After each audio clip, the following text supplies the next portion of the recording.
Welcome in to the 2024 Locked On NFL Mock Draft Special. Yeah, you can have Penix, Patricia. Who says I want him? I had to put a chip down of one player in this draft to go to the Hall of Fame. Who's my pick? And it's Marvin Harrison Jr. The Locked On Podcast Network presents the 2024 NFL Mock Draft Special. Sponsored by LinkedIn. Welcome in to the 2024 Locked On NFL Mock Draft Special. The most comprehensive mock draft you'll find is even bigger and better again this year. This 6-episode series will take you through the entire first round of the NFL draft with unparalleled insight from the local experts of all 32 teams here on the Locked On Podcast Network, your team every day. And don't worry, if your favorite team doesn't select in the first round, you won't be left out. The hosts of your favorite team's shows will be making their picks in the first round or whenever their picks show up in rounds 2 or maybe 3, if that's when your first team picks. And there might be teams trading out of the first round too. So you'll want to stick around to make sure you don't miss a minute of the action. Throughout this binge-worthy special, you'll get each selection and an inside look from all 32 of your local NFL shows and several of our college shows. We'll also get team-building insight from the draft dudes, Kyle Krabs and Joe Marino of Locked On NFL Scouting, and fantasy insight from our Locked On fantasy experts for some of the biggest selections in this year's draft. And of course, we are your hosts. I am Brian Peacock, NFL analyst and co-host of the Peacock and Williamson NFL show and Locked On 49ers. Here with me are my co-host, former NFL scout Matt Williamson. And this year, things just keep getting better. Joining Matt and I are NFL draft experts Keith Sanchez and Damian Parson from the outstanding Locked On NFL Draft podcast. This Locked On NFL Mock Draft Special is sponsored by LinkedIn. LinkedIn Jobs helps you find the right people for your team faster and for free. Post your job for free at linkedin.com/LockedOnNFL. Terms and conditions apply. All right, guys. When it comes to any mock draft, any NFL draft, it's always about the quarterbacks. And in this draft, we might see 4 in a row, 3 in a row. How many quarterbacks are we going to see in the first round, guys? Because this is a phenomenal year with some phenomenal talent. There's big-time players that are not quarterbacks, but we kind of have a good idea of pick number 1. I don't know. What do you guys think, Damian? Quarterbacks, 1, 2, 3, 4? You like 6 in the first round? How is this quarterback class stacking up to you? Because I know you've been grinding the tape. Absolutely. And fellas, I think that we're in the situation where we're going to see 6 quarterbacks in round 1, right? This is a situation where teams need to fill the position, right? The Broncos, Vikings, teams outside of the top 10 need to fill that position. So I don't think teams are going to try and wait to day 2, wait to second or third round. I think we're going to see 6 off the board within the top 15 picks. Matt, I know that you like some of the quarterbacks. I talk football with you every single day on the Locked On Podcast Network. I know you like some of the quarterbacks more than others. How do you see this quarterback class stacking up at the top? Yeah, I think 4 out of the first 5 is close to a lock at this point, and maybe we'll get 4 in a row to lead this thing off. I look at the Raiders, I look at the Broncos as kind of in quarterback no man's land that could reach for that 5th guy or maybe trade back into the late first round to make it 6. Or at a minimum, I was going to say I'd really like 6 to go in the first round, but I'm going to say I'd like 6 to go in the top 35. You know, maybe it's a Levis situation where everyone goes home, sleeps a little bit, put some offers in for those early day 2 picks to get the last one. Keith, when it comes to the quarterbacks in this class, and we've seen historically the hit rate on first round picks, period, but some of the quarterbacks and some of the recent drafts that were supposed to be generational draft classes for quarterbacks, you think that many teams are going to look at this and say, oh, I can't wait to spend not only this year's first round pick, but how about 3 first round picks to go up and get the 4th best quarterback in a class? Yeah, BP, I think most teams are in a situation where they can't afford to wait, right? You talk about the Denver Broncos. They don't have a second round pick, so it's not until the 3rd round until they could take a swing at a quarterback, and this is simply a supply and demand issue. We've seen free agency is pretty much over with, right? And everybody made a move for the quarterbacks that they want, so we're still sitting there with 6, 7, 8 teams that are trying to find a young quarterback to be able to lead their franchise heading into the 2024 season.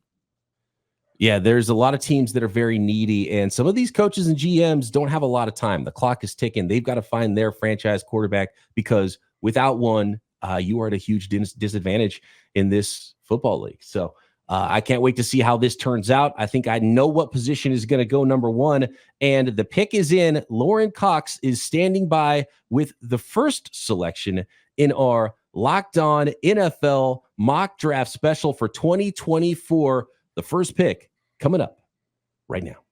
With the first pick in the Locked On NFL mock draft, the Chicago Bears select Caleb Williams, quarterback, USC.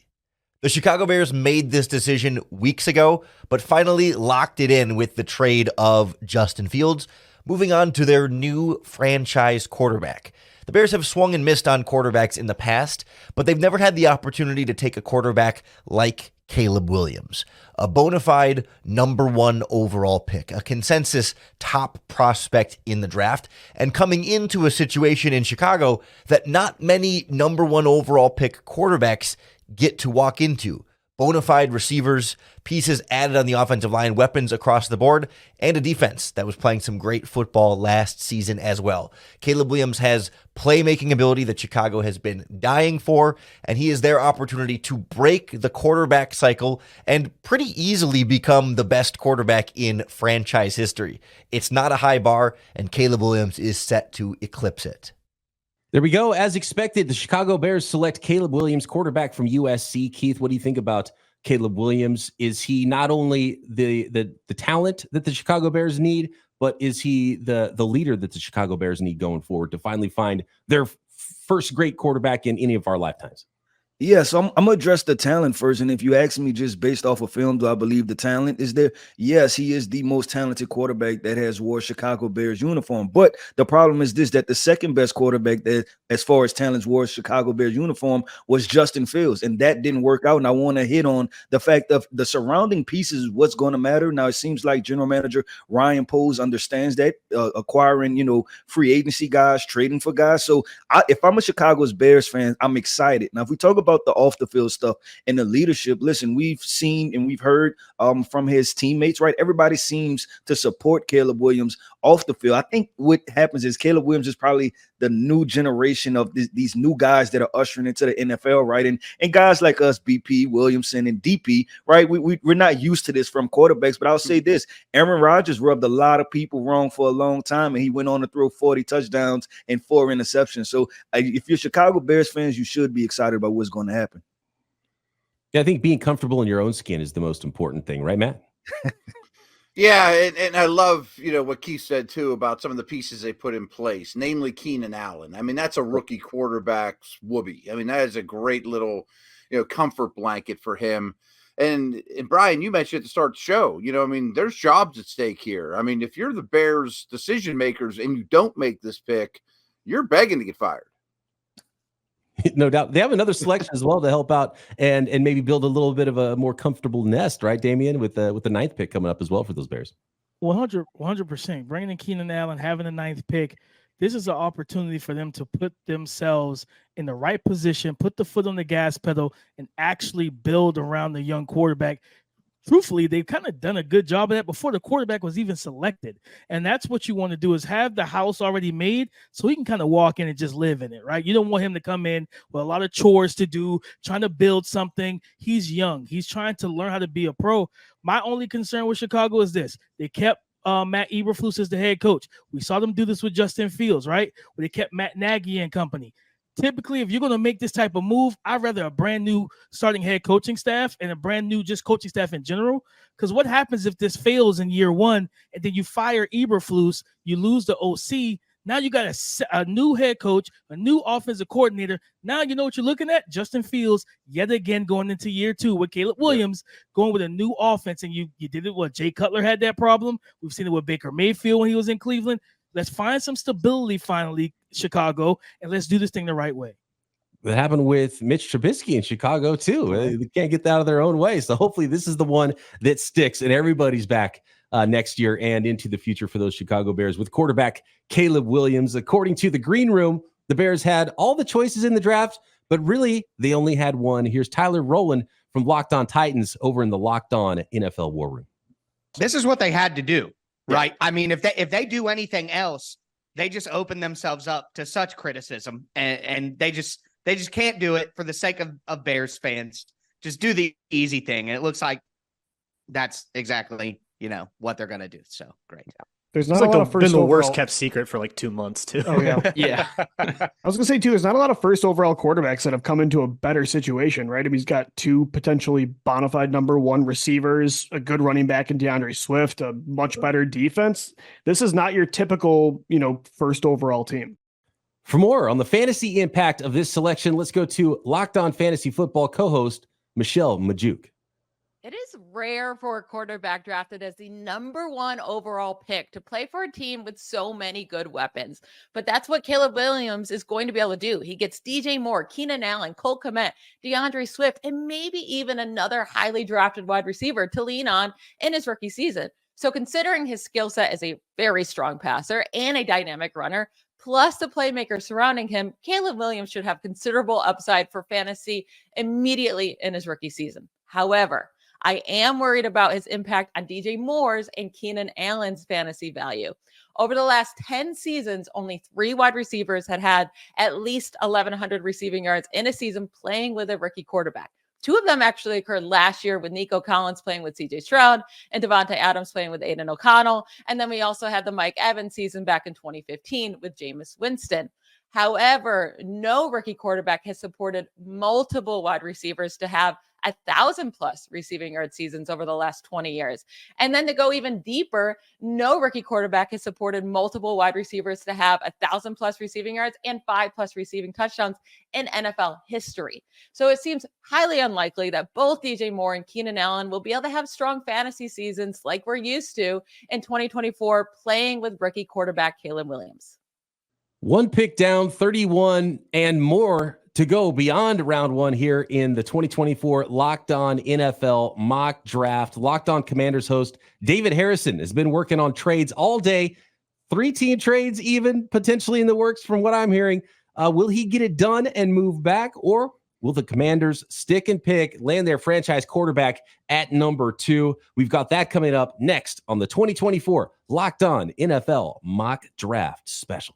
The Locked On NFL Mock Draft Special is brought to you by LinkedIn Jobs. When you're hiring for a small business, you want to find quality professionals that are right for the role. That's why you have to check out LinkedIn Jobs. LinkedIn Jobs has the tools to help you find the right professionals for your team faster and for free. LinkedIn isn't just a job board. LinkedIn helps you hire professionals you can't find anywhere else, even those who aren't actively searching for a new job but might be open to the perfect role. In a given month, over 70% of LinkedIn users don't visit other leading job sites. So if you're not looking on LinkedIn, you're looking in the wrong place. On LinkedIn, 86% of small businesses get a qualified candidate within 24 hours. Hire professionals like a professional on LinkedIn.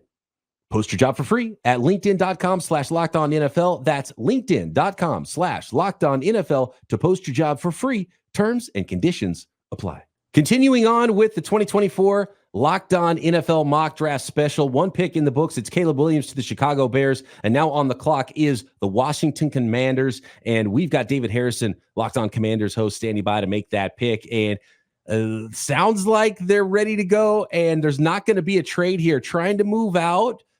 But, I mean, just like we talked about with Jobs, and I know there's a new regime in town, you might have a little bit more leeway if you're the Commanders. And Adam Peters, and you got a new head coach, you got a new offensive coordinator. Can you get a system in place first before you go get your quarterback? Or I don't know, Matt, what do you think? Do you have to strike when you're drafting at pick number 2 and you've got a good stable of quarterbacks to potentially choose from? Do you have to make the pick here and not get out and not mess around and not get too cute? Go get yourself a franchise quarterback. Well, I think this is such a unique situation because the whole goal of the franchise has to be to get rid of the stench of the old ownership and the way they used to do business, and I think you need new people on the billboards, reason to go to the stadium, try to get this fan base back like they were when we were kids, you know what I mean? And everybody wanted to go see the Hogs and all these guys, and they have a lot of work to do. But I think sometimes it's, outside of what's best for getting wins, and let's try to just change the culture. And I think a quarterback would go a long way. Keith, which one of these quarterbacks smells the best if you're trying to get rid of the stench in that building? Yeah, can I say this? I'm kind of slightly disappointed right after pick one. I like Caleb Williams to the Chicago Bears, but Damian, you know this, right? I was really pounding the drum for the Commanders to move up to pick one, right? Bring Caleb Williams back home, sell the tickets. Exactly what Matt was talking about. But man, if you look at the rest of these guys, I think about who will fit with offensive coordinator Cliff Kingsbury, right, in his offense. And because I think Dan Quinn kind of focus on his side of the football, right, being a head coach, he'll focus on the defense. So I'm gonna go with Drake Maye right here, just the guy that has, I understand he can throw passes at a high volume, game in and game out, right? And I expect that threshold to be anywhere between 27 and 35 passes per game. He has experience putting it all on his shoulders, spreading it out and throwing the football. So I like Drake Maye right here for the Washington Commanders. Yeah, I mean, being at the second overall spot, the drafting a quarterback has not been kind when teams have done it. Mitchell Trubisky, Zach Wilson, Marcus Mariota.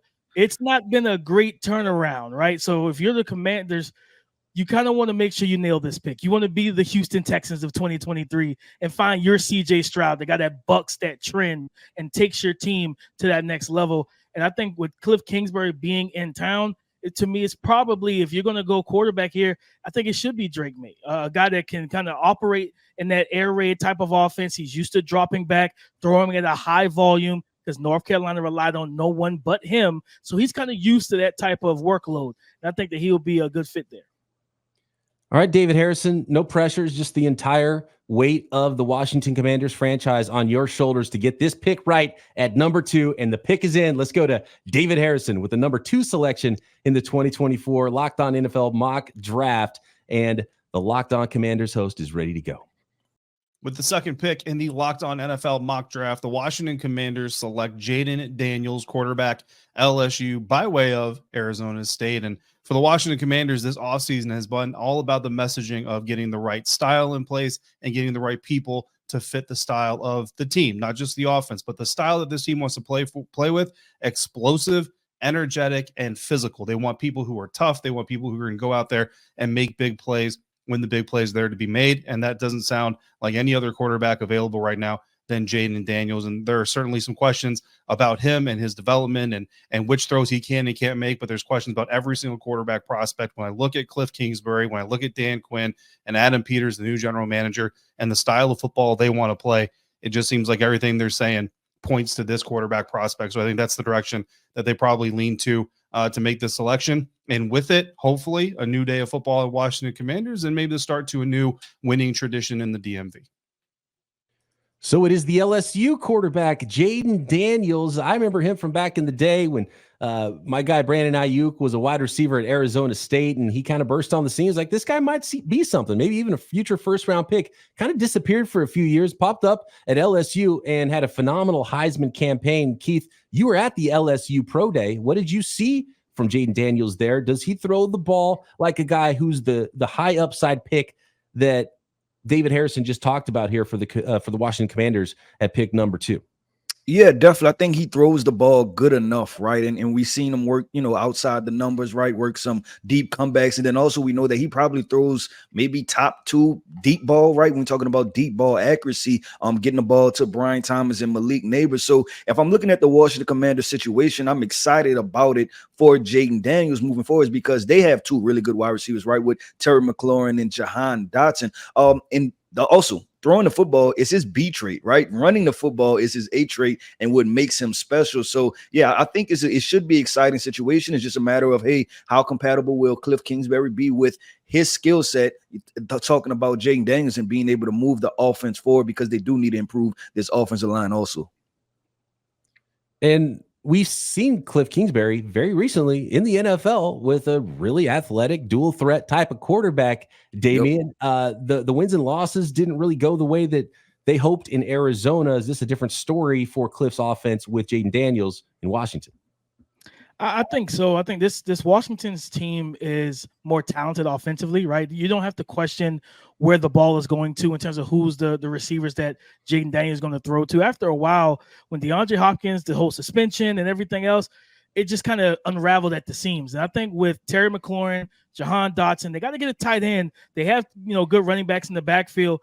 Jayden Daniels throws arguably the best deep ball in this class, right? Touch, timing, anticipation, ball placement down the field. But his electricity comes from his legs. And when you have a guy with the, dare I say, the burst of a Lamar Jackson that can get out and really tote the rock and not just get 10, 15. We've seen him in the SEC get 30, get 40, get 60, get 70. That's a scary combination of a guy that can win from the pocket, but then also create with his legs. Matt, did it feel like Washington hired Cliff Kingsbury as the offensive coordinator, knowing that it might be a dual threat type of quarterback for them in the draft, and maybe knowing all along Jayden Daniels would be a guy that they'd want to select at pick number 2, knowing that Caleb Williams would very likely be the first pick in this draft? I kind of look at it another way. I mean, first of all, I think Kingsbury might be the perfect example of coordinator, not head coach. I mean, and there's a couple. Arthur Smith might be another. Guys like that. I mean, so maybe they hit their head on the ceiling of being a coordinator. But to be honest, yes, Daniels is the best runner, but the Drew Bledsoes of the world are gone. I mean, all these guys can move. They can all do something with their legs, or they wouldn't even be considered this early. So yes, he's the best runner. I prefer Maye, but that's, splitting hairs, to be honest with you. But I don't know that you have to be a Kyler or Daniels level athlete, to be a fit in this offense either. Did the Washington Commanders get the best QB in the draft? Luke Braun from Locked On Vikings thinks so, over in the Locked On NFL War Room. I love Jayden Daniels. If I had the first overall pick, I honestly would think about it. So I think that's perfect. Great fit with Cliff Kingsbury. They know each other and all that stuff. So I think it works out perfect for them. Oh, he's talking 1.1 with Jayden Daniels there. Okay. All right. I see where Luke Braun's at, putting his name down. I'm going to write that down. I'll remember that and come back in 10 years and we'll see if he's right. So, I mean, obviously upside is the swing there for the Washington Commanders with the second pick in the draft and Jayden Daniels. Quarterback so far in this Locked On NFL mock draft. And it's time to go to Carolyn Fenton, the host of Locked On LSU, for more insight on the player that is Jayden Daniels. This is what the NFL team that drafts Jayden Daniels is getting in their future QB1.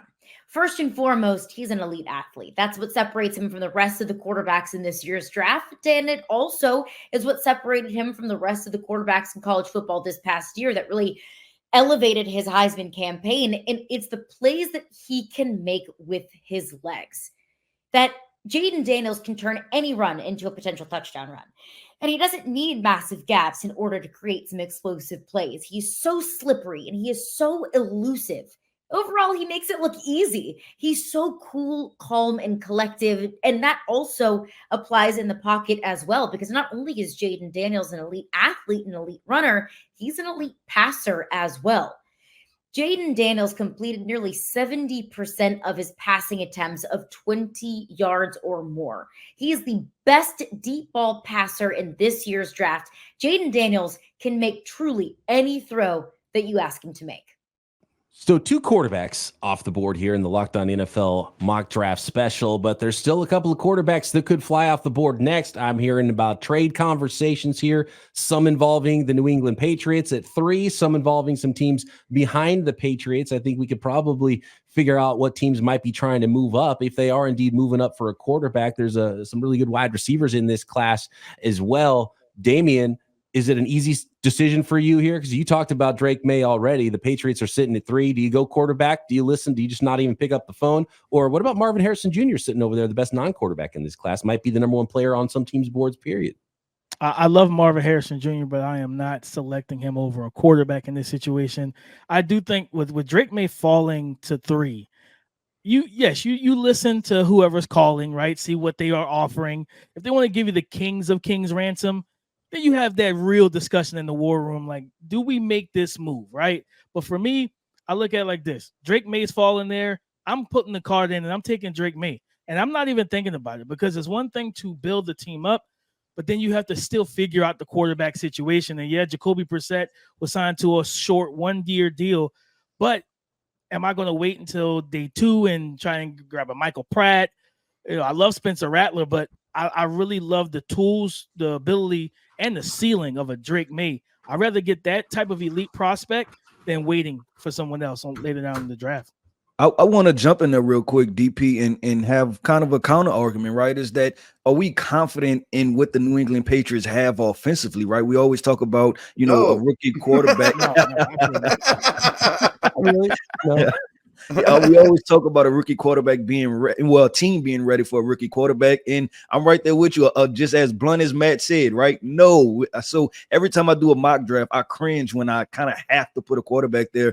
If I was the New England Patriots, I would trade out of the number 3 pick, hopefully trade down to number 10, get an offensive tackle, a couple other pieces, but 9 times out of 10, they're probably still going to go quarterback.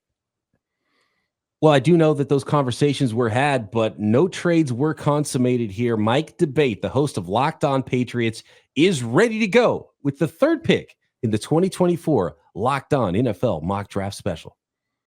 With the 3rd pick in the Locked On NFL Mock Draft, the New England Patriots select Drake Maye, quarterback out of the University of North Carolina. What do you get for the team that needs, well, everything?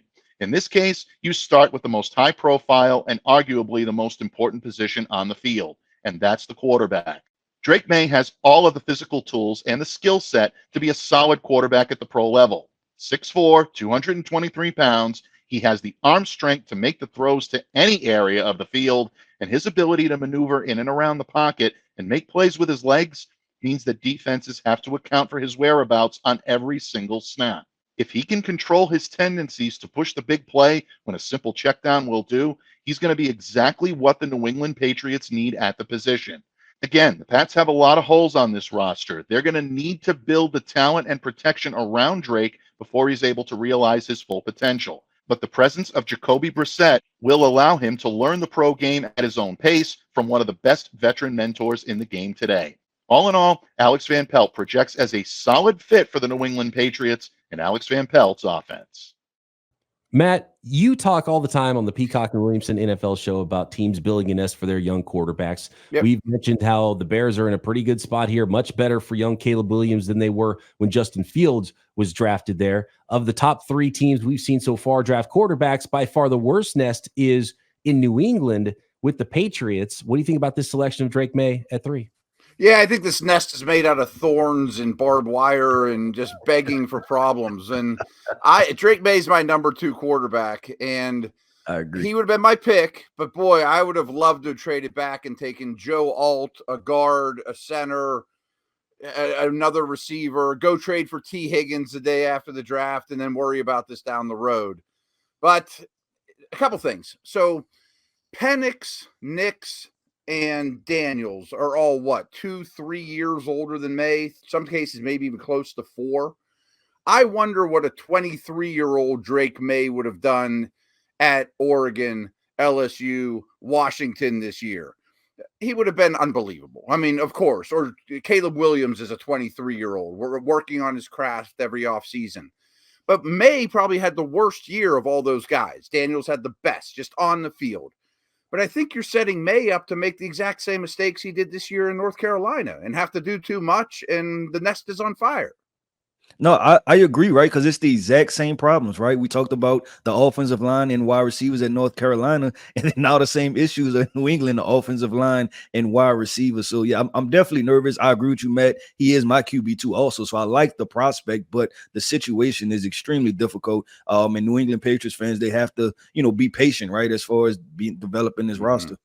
And guys, that's why the draft is more than one round, because they can absolutely fix some of these problems. I think especially a wide receiver, right? It's one of the deepest classes we've seen in recent history, where you're going to get a legitimate you're going to get a legitimate starter in round 2, at the top of round 2, where we know they will be selecting. But like Matt said, maybe you send that second round to Cincinnati and say, give me T. Higgins. And now you walk into probably week 4 or 5 when Jacoby Brissett hands over the reins to Drake Maye, because I don't think Gerard Mayo, as a former player, is going to set Drake Maye up for failure by starting him right away, unless he is just hands down the better quarterback in camp and he wins that battle. You start Jacoby Brissett, take that pressure off the young quarterback, then allow him to hold that clipboard, learn what it is to be a pro, learn what you can do and what you can't do as a quarterback in the NFL by watching and learning. And then he steps in somewhere in his rookie year. But getting a guy like T. Higgins with that second round pick sure helps a lot. And Damian, I think you said this earlier, Brissett's perfect for that. He's tough as could be. He's been around the block. I'm a big Brissett fan. So Same. I think that's an ideal situation in the quarterback room. After 3 straight quarterbacks, Locked On Giants host Patricia Traina is in the Locked On NFL War Room wondering if there might be anyone left for the Giants to select a quarterback when they're selecting all the way back at pick 6. Y'all going to leave me a quarterback for the Giants or what? You might be in trouble, Patricia. Look, I'm just glad we didn't have to bully Mike into being more enthusiastic. I mean, he was already excited about the pick. Here comes the race for J.J. McCarthy. Yeah, there you go. Michael Penix, guys. I'm telling you. There it goes. He'll be right there. Yeah, you can have Penix, Patricia. Who says I want him? Wow. Okay. Patricia even throwing some shade. That's where I come back to with a lot of this. We're talking trades. What are the odds that every team's going to be like, oh, yeah, I love all 4, 5, 6 quarterbacks so much. I'm going to go trade up and get the 4th guy. I love the 5th guy. I love the 6th guy. A lot of these teams might really like one of these guys and love him and maybe don't feel as strong about some of the other quarterback prospects. And that's when I think we might see fireworks in this NFL draft. Speaking of fireworks, there's a lot of conversations happening right now. They keep heating up with every pick. A lot of hosts trying to make trades for their teams. But with 3 picks in the books, let's check in with Kyle Krabs and Joe Marino of the Locked On NFL Scouting Podcast for more analysis on those selections. So, Joe, I would consider the first 3 picks, which are now in the books, to be generally chalk. This is the one of the scenarios that we looked for and expected, with Caleb Williams and Jayden Daniels going 1 and 2. New England staying and picking Drake Maye perhaps is the biggest talking point here as we react to these first 3 picks with this mock draft underway. I get excited about Caleb Williams. I know that it's the expectation that he's the number 1 pick, but him stepping into the Chicago Bears offense, that feels like it's pretty well set around him with Keenan Allen and DJ Moore and DeAndre Swift at running back, Cole Kmet at tight end. It feels like they have some offensive line talent in the mix as well. I'm pretty excited for Caleb Williams to step into what appears to be a really, really good opportunity, especially when you foil that against what Mitch Trubisky stepped into and what Justin Fields stepped into. I find myself really fascinated in how this is going to work with Jayden Daniels in Washington, with Cliff Kingsbury as the offensive coordinator. They need some work with that offensive line. Feels like they got some skill players. Kyle, your thoughts on Jayden Daniels, Cliff Kingsbury? What does that marriage look like for you? Well, I think you think about what Arizona was with Kyler Murray, with Cliff Kingsbury, and felt like they got by on the offensive line. And one of the reasons why was they had an athletic quarterback that kind of changed the rush lanes and allowed you to be +1 in the run game with what the quarterback was able to do. And they had a lot of designed quarterback runs. And I have no reason to think that won't be exactly what Washington looks to implement with Jayden Daniels when you consider his athletic skill set, how explosive he is as a runner. He's got the same arm strength that Kyler did to push the ball to all levels of the field and attack vertically with play action passing and rolling out. So then you've got Jahan Dotson and Terry McLaurin, these explosive weapons on the outside that you can kind of get more from than you got this past season with Sam Howell. So I think that vision's, I find myself picturing what that's going to look like fairly well. The challenge is going to be, what's the ceiling with Jayden Daniels as a young quarterback coming in to run it? That's kind of the mystery, is what the ceiling is going to be right away, particularly if they don't get fortified on the offensive line with a bunch of studs up front that can really help you consistently just line up and run the football instead of relying on the math of the quarterback run game to help run the football.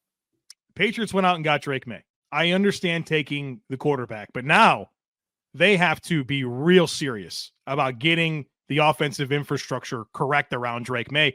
Kyle, what's the biggest move that they made this offseason for their offense? KJ Osborne. Come on now. We got to get some receivers. We just lost our left tackle in Trent Brown. We got work to do on this supporting cast. And so I think for New England, you got the toolsy quarterback. He's intriguing. How do you build around this guy? Because you completely failed Mac Jones in every imaginable way. You better have learned some lessons and give Drake Maye a real chance here by building up the offensive infrastructure. That has to be the top priority for New England moving forward. Well, I think the irony here is you just got done talking about with Caleb Williams coming into Chicago and having a different lease on life than what Mitchell Trubisky and Justin Fields did. I feel like Drake Maye's kind of in that boat now with what New England has to offer. So if I'm New England, I'm probably still looking at starting Jacoby Brissett to start the season at the very least. And I want to make sure that I get some things stable before I put Drake Maye out there as quarterback who's played in a couple different systems the past few seasons and took some steps forward this past year, but now making the leap to the NFL where you're really going to be tested and try to be a catalyst for that offense that doesn't have a lot of support and guys that will make your life easier. I think that's the big question for New England is how much can we get done right now? And what does that mean for year one expectations for Drake Maye if you're going to play? The Arizona Cardinals on the clock at pick number 4. No longer. We have a trade, guys. The Vikings have been working the phones, and Locked On Vikings host Luke Braun is recapping how a trade with the Arizona Cardinals for number 4 overall came together. Minnesota's trading up. Pick 11, pick 23, and a 2025 first going to Arizona. We get pick 4, as well as pick 71 and a third rounder next year. Excellent. All right. I was working the phones a lot here. The Vikings are very determined to trade up. They know the Giants are looking at J.J. McCarthy. They know that if they want a serious quarterback, they're going to have to leapfrog him at 6. So I was working the phones. I talked to everybody in the top 6, including I even reached out to Patricia. But I talked to everybody except for the Bears. I knew the Bears were locked in at number 1. Talked about a lot of interesting ideas. Ultimately settled on this trade up with Arizona, and that's probably an overpay to 3 first-round picks for QB4. Most of the time, it's an overpay, but you got to do what you got to do. It's either that or start coping with Bo Nix. I'm taking the overpay every single time. Wow. Okay. Maybe an overpay. We're talking 3 first-round picks. A lot of picks changing hands to go from number 11 to number 4 to get the 4th quarterback in this class, presumably. And we'll hear from Luke Braun on who that player is, guys, as the Minnesota Vikings are now on the clock at pick number 4. 2 first-rounders this year, 11 and 23, plus a 2025 first that could become a very high pick. If you're the Cardinals, you had to ask a lot to get out of a position to draft the best wide receiver in this class, Marvin Harrison Jr. Now you're down at pick 11. It was going to be expensive, and Luke Braun and the Minnesota Vikings paid the price. Next, we will find out exactly what Luke Braun is doing at pick number 4. Is it J.J. McCarthy? And our thoughts on the trade and the player at pick number 4 and pick number 5 as we finish up episode number 1 of the 2024 Locked On NFL Mock Draft Special. I've been told I'm a competitive person, and yeah, I do have a competitive side. We all do. And my competitive side is a big fan of Monopoly Go. I'm sure you've heard of it. It's been downloaded over 150 million times, and it's a great twist on Monopoly where you play on not one, but hundreds of Monopoly boards in crazy locations, building up amazing cities that bring you big money. But the best part is messing with your friends. And I can charge them rent on my iconic properties, just like classic Monopoly. But now I can also rob their vaults of riches for myself. And the leaderboards show me who the biggest Monopoly tycoon is. But it's not just my competitive side that loves it. You can team up with friends and people around the world in time tournaments to earn huge rewards. So get in the game and join your friends. Download Monopoly Go now, free on the App Store or Google Play. Matt, what do you think? An overpay? 3 first-round picks to go from 11 to number 4, presumably for J.J. McCarthy. 11, 23, a 2025 first. We heard Luke Braun lay out how hard it was to get up, how expensive it was to get up, and even recognize, you know what? To go up and get a quarterback, it's probably an overpay. Is it worth it though, Matt? Yeah, I mean, so I was at the owners' meetings, and some people very much in the know think McCarthy could go as early as 2. I mean, and I went, wow, okay. I mean, I guess I believe you. You know more than me. And I do think the Vikes are an ideal nest. I mean, they got tackles, they got receivers, Hawkinson. I think they have a very good coach that's obviously quarterback friendly. And I give Luke credit for finagling 2 third-round picks, I think, out of it too. 1 this year, 1 next year. So it's a little something in return. But I am never giving up 3 first-round picks for J.J. McCarthy. I'm sorry. That's a lot. Okay. I I want to jump in there too. And for all the reasons, Matt, that you said the Minnesota Vikings are a great situation for a quarterback if you trade up, I would make the argument that's why I would probably stand pat, right? We're coming off a Super Bowl where the San Francisco 49ers had a really good nest, and a mystery relevant himself, right, took them to the Super Bowl. And I don't think that my quarterback that I would be eyeing if I'm not moving up and trading away 3 first-rounders, plus more, would be Michael Penix. Because this guy can throw the football at a high level, right? He proved at his pro day that he's a solid athlete. And then we hired Kevin O'Connell, the head coach, because we thought that he was an offensive guru, right? We thought he was a really talented guy on the offensive side of football. So I'm like, hey, I'm gonna get you a quarterback and I get to work and figure it out. So I'm kind of indifferent. It doesn't make me really excited with the guy who made the trade says it's an overpay, right? You get a little nervous when the guy's admitted himself and saying it's an overpay. So we'll see how it goes. There's a phrase in hip hop music: "Scared money don't make money," guys. So the Minnesota Vikings said we have to figure it out and go get a quarterback. And I commend them for it, right? Because they've been kind of settling for so long. And I heard down at the Senior Bowl, like when free agency came about, I knew Kirk Cousins wasn't going to be back. I had already heard it down at the Senior Bowl that it was either Kirk Cousins or a rookie QB because both couldn't coincide on the same roster. So I'm happy to see them say, you know what? Thank you for everything, Kirk. Let's go get our guy. Let's go to Luke Braun and just make sure he's going with J.J. McCarthy here at pick number 4. With the pick at number 4, Locked On Vikings host Luke Braun. With the 4th overall pick, the Minnesota Vikings will select J.J. McCarthy, quarterback out of Michigan. Coming up to 4 maybe seems a little expensive for that, and I'm super sympathetic to that, but it beats the alternative, which is either finding a way to cope with Bo Nix or waiting until next year when the quarterback class is not supposed to be very good. You're dealing with like 2 years of Sam Darnold? I'm not doing that. I'm not wasting the last relatively cheap years that we have of Justin Jefferson on that just so that we can like maybe say that we eked out a little bit of extra value. Totally would rather overpay. And the thing about J.J. McCarthy is I like him. I wouldn't do this if I didn't think this dude had a real shot to be the franchise quarterback of the Minnesota Vikings, to actually work out. This is not a Band-Aid guy that, you're hoping that maybe you can move off of him in 3 years if you can justify it. No, I think this guy can be the guy. What he did in Michigan is, I think, overly scrutinized for stuff that doesn't have anything to do with him.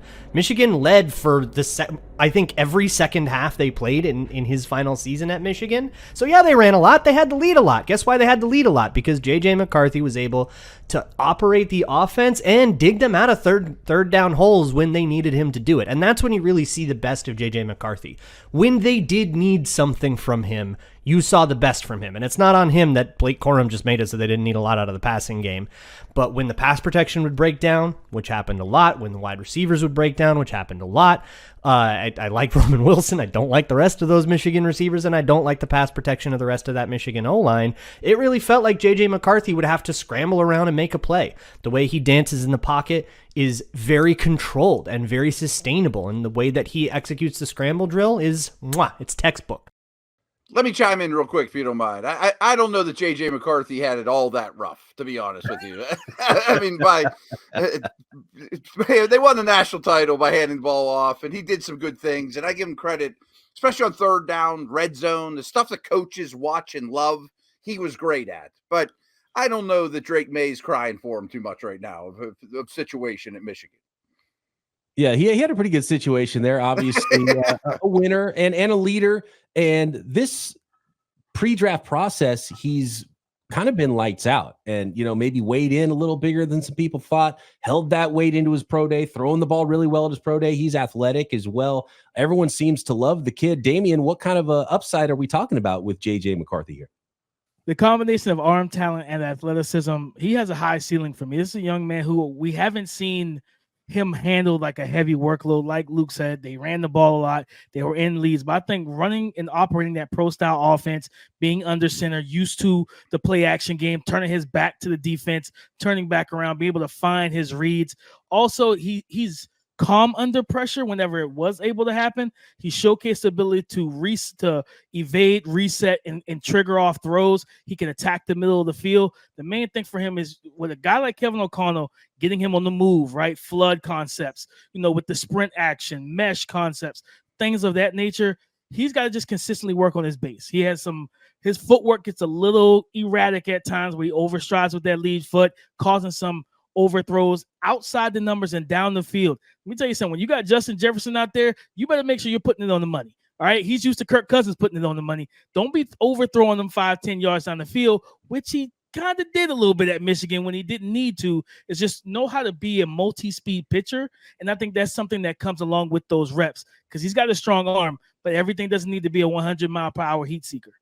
Real quick, Damian, I'm glad you mentioned Justin Jefferson because you're going to give this guy $35 million or $32 million. The rookie quarterback contract does make more sense. I think we just have to throw the finances into this as well. There is dollars and cents side of it all. Yes, sir. And Keith, you project a guy who's going to hold up when he's asked to throw the ball a bit more, because you might get in the NFL and maybe handing it off isn't working as well as it did with Jim Harbaugh's offense in college. And you got 3rd and longs. And is he that type of an arm? Is he that type of a thrower to be a guy who's going to throw himself out of trouble at the next level? I think eventually, right? But I think it's more about the situation that we said, right? You have one all-pro potentially best wide receiver in the NFL, and then another guy, Jordan Addison, before the injury, right? He showed more that he can handle a full workload, right? As a potential wide receiver 1.5, and then a healthy TJ Hawkinson. What they have, Aaron Jones in the backfield, I believe. So it's a good situation for J.J. McCarthy, and I wouldn't expect by week 1 they come and take the training wheels off. By week 12, 13, I'm expecting to see some empty type stuff and see what he can do. But I think this is, if not the best, the second best situation for all these rookie quarterbacks. BP, real quick, I wanted to ask the guys, with Sam Darnold there, we talked about it with Drake Maye, Jacoby Brissett starting. Are you giving JJ the keys week 1, day 1, the first game? I think he's far away. That's how I felt too. I'm like, I figure you got to start Darnold at least half the season to really allow this young man to kind of get his bearings in the NFL. Definitely. And we have to talk about the case study of these teams who've sat in quarterbacks, right? The Green Bay Packers have did it, 3 times in a row, and they're about to pump out Hall of Famer. Patrick Mahomes, right, sat down. So Jordan Love to go to the Hall of Fame already? Wow. He looks pretty good, but that might be a little ahead. Understand what I'm saying is that if he averages 31 touchdowns and 10 interceptions, they're going to be an argument, right, for Hall of Fame or something like that. And so I think there's just an argument to sit these guys, and I'm all for it. A rookie quarterback, you don't have to play in week 1. General manager, head coach, be strong, be firm in what you see in practice. And if they're not ready, sit them down. You have to almost ignore the fan base sometimes. Keith, you said J.J. McCarthy's in a good situation. You know who else is in a good situation?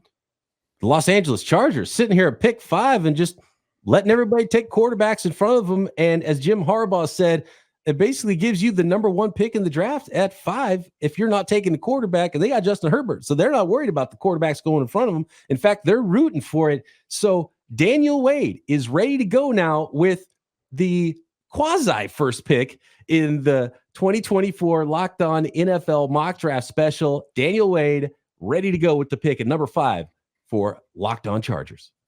With the 5th pick in the 2024 Locked On NFL Mock Draft, the Los Angeles Chargers select Marvin Harrison Jr., wide receiver, The Ohio State University. This is a pick that fell exactly the way the Chargers could hope for on draft day. They stay at 5 and get the best wide receiver prospect in this draft class, and one of the best wide receiver prospects we've seen in recent memory.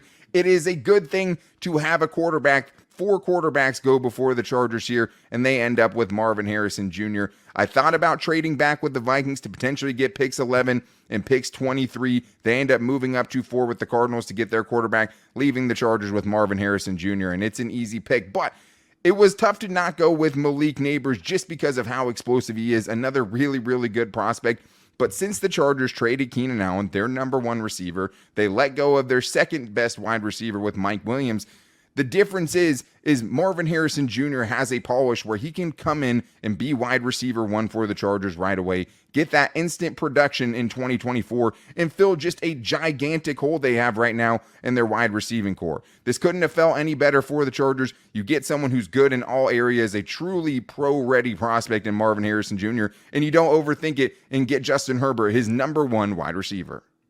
Marvin Harrison Jr. to the Los Angeles Chargers, a pick number 5. Damian, A lot of terms get thrown around during draft season, like generational. How good is Marvin Harrison Jr.? People saying he's a bigger version of his dad. People saying he's a faster version of Larry Fitzgerald. That sounds pretty darn good. What are we talking about with Marvin Harrison Jr.? Is he that good? He's that good, guys. And I'll bring a quote from the 2023 college football playoffs when Georgia's playing TCU after they squeaked by Ohio State. And I remember a reporter tweeting out that Georgia's defenders were on the sideline saying they don't have a Marvin Harrison Jr. They turned him into an adjective. They turned him into a phrase of something to compare to. When you watch him, the body type, the strength, the catch radius, the route running, everything is there. I compare him to a bigger Devontae Adams in terms of understanding how to beat different leverages, how to understand how to beat different coverages. Out of all these receivers that we see in this class, he may be the only one that consistently saw double teams and bracket coverage from the opposing defenses. Talking about an NFL wide receiver going to play with arguably one of the best young quarterbacks or best quarterbacks in the league. And we've seen this time and time again. Bill Belichick used to do it in New England. Right, he'll bring a team in to into camp, and they'll practice each other, joint practices, and then as soon as one of the players that gave him hell goes to become a free agency, he snatches that guy up if he got the chance. Right, Jim Harbaugh watched Marvin Harrison Jr. torture his starting cornerbacks. Why not bring that guy into your offense? DP, my question would be, is he going to use him? Because Jim Harbaugh is known, right? We just talked about J.J. McCarthy and how all he did was run the football, and then you look at it now, right? And like you said, Michael Crabtree, and there were no receivers with Michigan that really emerged as top guys. So that would be my only, if I had any criticism of it, would be, hey, how are they going to actually use Marvin Harrison Jr.? But Marvin Harrison Jr. is my number one ranked player on my big board. Matt, you're in the Pitt area. You remember young Larry Fitzgerald. Is that too long of comparison? We're talking about a faster Larry Fitzgerald. Is that even possible? Because we're already talking about a Hall of Fame guy, and you throw a couple of ticks on his 40 time. Wow.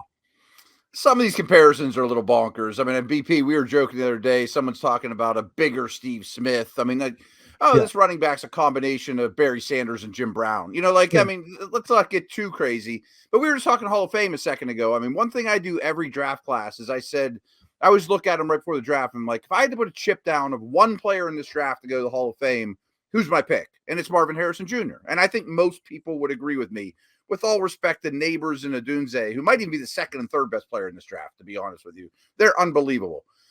But it's a scary place, but I wonder about getting him Harbaugh's head. I mean, I'm sure he looks at like J.C. Latham and says, we could get 5 yards every time we hand the ball behind that guy, or Alt, or can I really take a Buckeye with the first overall pick? Yes, he tortured me, but my first pick ever as a Charger he's the most competitive human being on the world. I mean, would he do it, or is he finally to say, this is the best guy? I mean, it's a strange situation to me, but I think there's a very good chance the Chargers don't make this selection at 5. I don't know why. I don't know how. I could see somebody even coming up, or the Cardinals come back up for Harrison or whatever, and he ends up with a tackle and a receiver later. I agree with Matt on that. And the thing is that there's so many offensive tackles in this class, right? So it doesn't even necessarily have to be, hey, if I trade out of 5, I need to be at pick 9, right? You can be at pick 12, 15, 18, or 23, right? You have a good chance to get an offensive tackle. And I like what Matt said as well, is about trading back with Arizona. If you're the Cardinals, man, and you made that trade with Minnesota, you got extra picks. Now let's go back up and get our guy. Let's go up and get the guy we actually wanted at 4. And I remember hearing this week that has been a discussion point for Arizona, that Monty Ossenfort wants to trade back and get picks, but he also wants his guy too. He wants both, right? The phrase is cake and eat it too. We just got to see if he has a chance of dealer's choice to be able to buy that cake and be able to eat it at the same time.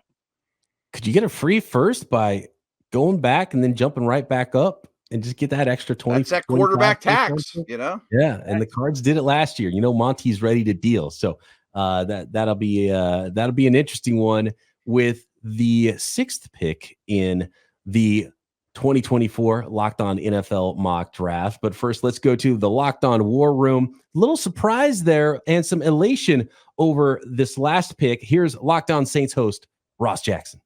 Hey, Marvin Harrison Jr. to the Chargers. My goodness. Oh, yes, Patricia, this is great for you. Thank you. Bo Nix falling in her lap, man. Bo Nix is right there.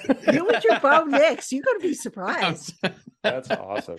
I love this pick for the Chargers. Like the Chargers had to shed so much talent and everything like that. They had to move on from Keenan Allen, but then you go from Keenan Allen to Marvin Harrison Jr. You get a guy that you can move around and everything, kind of like Keenan Allen moved around. They're not the same receiver, but you get the versatility and the inside outness of him. This is awesome. This is great for Justin Herbert. Now let's see if they can win games. That's the top 5. Let's see what Joe Marino and Kyle Krabs have to say about the selections of J.J. McCarthy and Marvin Harrison Jr. Kyle, when the Minnesota Vikings acquired the 23rd pick in the 2024 NFL Draft, the writing was on the wall that they were serious about moving up for a quarterback, and that's exactly what they've done. They gave up 11, 23, and a 2025 first to get J.J. McCarthy. Now, I think the question for me now is, all right, Minnesota, this is your guy. You gave up a lot to get him. How do you make this work with J.J. McCarthy, who has tools, comes from a pro-style system, had a lot of success at Michigan, but also wasn't necessarily the catalyst for that offense? Kyle, how do you feel about this new marriage of the Minnesota Vikings and J.J. McCarthy? Well, I don't think he necessarily has to be the catalyst to this offense, at least to start either. When you consider the supporting cast, this is the inverse of what we talked about last time we were here talking about Drake Maye, where you have Jordan Addison, and Justin Jefferson, and TJ Hawkinson, and a pretty well-established offensive line in year 3 in a system that is off the Shanahan coaching tree, where there's a lot of schemed and designed throws and getting you out on the edge and utilizing your athleticism. I think that makes life a lot simpler for J.J. McCarthy. And I certainly think that part of this conversation, there would have been destinations for J.J. McCarthy where I would not have had a lot of optimism. Now, it's a hefty price to pay, and we'll see what that ultimately ends up bearing for Minnesota. But I think you could find fewer, more attractive fits for a player like J.J. McCarthy, who has obvious appeal, but was not asked to be the guy in his offense the way that he was not at Michigan. Good landing spot for him. The new landscape of quarterbacks in the NFC North is pretty exciting with, of course, we have J.J. McCarthy, and we have Caleb Williams, and we have Jordan Love to go with Jared Goff. It's a fun quarterback division for sure. Kyle, I know that quarterbacks are all the rage when it comes to the NFL draft, and we're all excited about where these guys are going to go. But to me, player one is Marvin Harrison Jr., and Jim Harbaugh gets to stick and pick him at number 5. Now, they had a clear need at wide receiver after they, of course, traded away Keenan Allen, after they cut Mike Williams. They had a big-time need there. But if there's a prospect in this draft that I feel great about being able to step in and produce at a high level in year 1, you're pairing Marvin Harrison Jr. with Justin Herbert. That feels like a lethal connection for a long, long time. Yeah, it's the opportunity along with the skill set that he has, where you figure this is probably going to be, if he's healthy, a 120 to 150 target player, like right off the jump as a featured player in their offense in the passing game. And they'll run the ball a ton, but because they'll run the ball a ton, they should have plenty of opportunities for Marvin Harrison Jr. to win over the middle of the field and one-on-one on the perimeter with a quarterback that can hit throws with consistency, or take play action shots down the field. He's shown the ability to do all of those things. And I think that's the biggest appeal, is there's something for every style of offense. And when you place it into being a featured role in an offense, you have high expectations, and you should have high expectations, because Harrison Jr. is one of the more complete players in this year's class. Got to be honest, I'm getting a little excited about that potential pairing of Justin Herbert with Marvin Harrison Jr., what that might look like, some play action passing. I think there's plenty of targets, and he might get all of them after they're done running the football there, even as a rookie, because I think he's plug and play and ready to go early in his career if he does end up with those Los Angeles Chargers. And we will find out what Patricia Train is going to do now at pick number 6, the host of Locked On Giants, these quarterbacks getting swooped up before she has a chance. Could we see Bo Nix? Could we see quarterbacks 5? Could we see quarterback 6 going? I gotta think, Matt, it's a lot more likely that quarterbacks 5 and 6 can creep into round 1 if quarterbacks go 1, 2, 3, 4 in the draft, right? Because nobody's slipping to any of the other quarterback needy teams. To me, though, if I'm the Giants, I'm thrilled that these 2 receivers are available. I would run to the podium probably for Neighbors. Their receivers are so bad. They reworked their offensive line. And then I'm on the phones for Nix or Penix, preferably, as they fall. And if I lose out this year, so be it. Give Daniel Jones every crack at it. And when he fails, we'll be picking in the top of the draft next year. Yeah, man. Yeah, man. I agree. I think if you're going to hit your wagon and stick with Daniel Jones, you got to give him a weapon that's going to make his life easier, right? And I think either guy, in different ways will make his life easier. I think Rome, to me, might be the most ideal fit because it would give him that size at the actual prototypical X receiver because they have Wan'Dale Robinson, you have Jalen Hyatt. I believe they still have Darius Slayton as well. We don't know how long Darren Waller is going to be there. He was contemplating retirement this offseason at one point, reports were. So getting a Rome Odunze to be that prototypical X, that guy that he could just, that phrase, Rome is down there somewhere. Like he's that type of receiver with the ball skills and size and a kind of an accuracy improver for a quarterback where Daniel Jones hasn't been the most accurate quarterback in his career. The name Danny Dimes died a long time ago. So I think that would be a great opportunity. I think taking a quarterback here, that's risky business. Mm-hmm. Yeah, and that's the reason why if I'm Brian Daboll, I'm probably flipping tables right now inside of the New York Giants facility. And the reason is this, that I was somewhat on the hot seat with the fans last year, right? Where we didn't make the playoffs, we regressed. And then now you're going to ask me to lose Saquon Barkley, right, which is my best player on my entire team. And then you're going to ask me to go make the playoffs again without a quarterback that has thrown more than 20 touchdowns. We got excited about Daniel Jones, but I believe that season was 17 touchdowns, and that got him a big $40 million contract. So if I'm Brian Daboll personally, I'm feeling like I'm in a really tough situation moving forward. Well, that's it for the first episode of the Locked On NFL Mock Draft Special, sponsored by LinkedIn. On the next episode, it's the rest of the top 10. Will we see a 5th quarterback off the board? Tune in to find out.